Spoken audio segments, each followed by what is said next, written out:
Une fois vos différents champs insérés dans votre table, vous avez donc la possibilité de la remplir avec les différentes informations que vous souhaitez.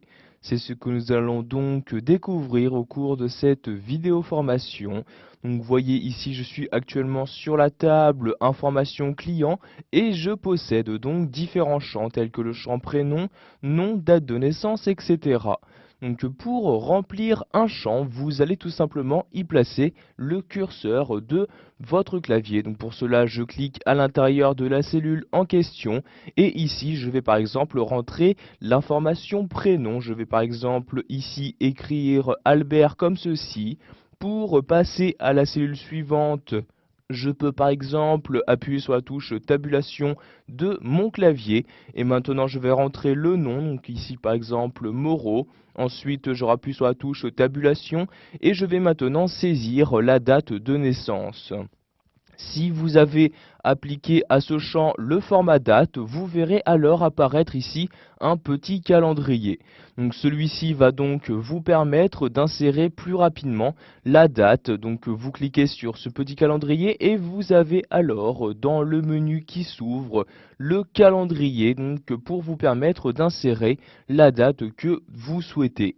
Donc, par exemple, je souhaite me rendre au mois de juin. Je clique donc sur la flèche de gauche autant de fois que nécessaire. Donc, par exemple, ici, je vais mettre juin 2010.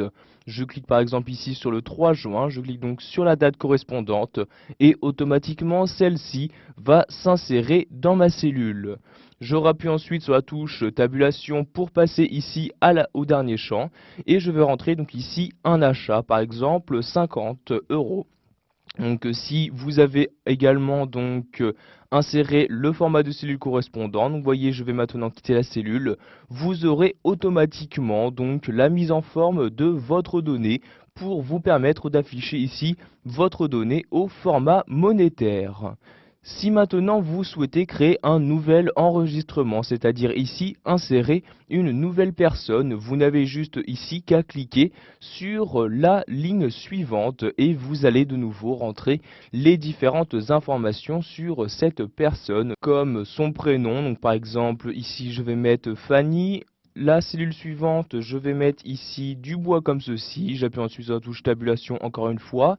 Vous pouvez également choisir de rentrer manuellement cette date. Par exemple ici, je vais mettre le 25 juin 1964. Donc je rentre ici la date, j'appuie sur la touche tabulation et vous pouvez voir qu'automatiquement la mise en forme de cette date est adaptée donc au format que vous avez choisi. Par exemple pour cette personne, je vais mettre 150 € comme ceci et encore une fois donc la mise en forme de ma valeur monétaire a été gérée automatiquement par Access 2010.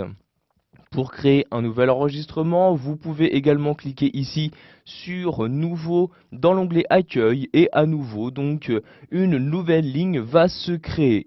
Comme vous pouvez le voir, vous avez ici tout à gauche un champ numéro qui a été inséré. Celui-ci apparaît sur n'importe quelle table que vous créez.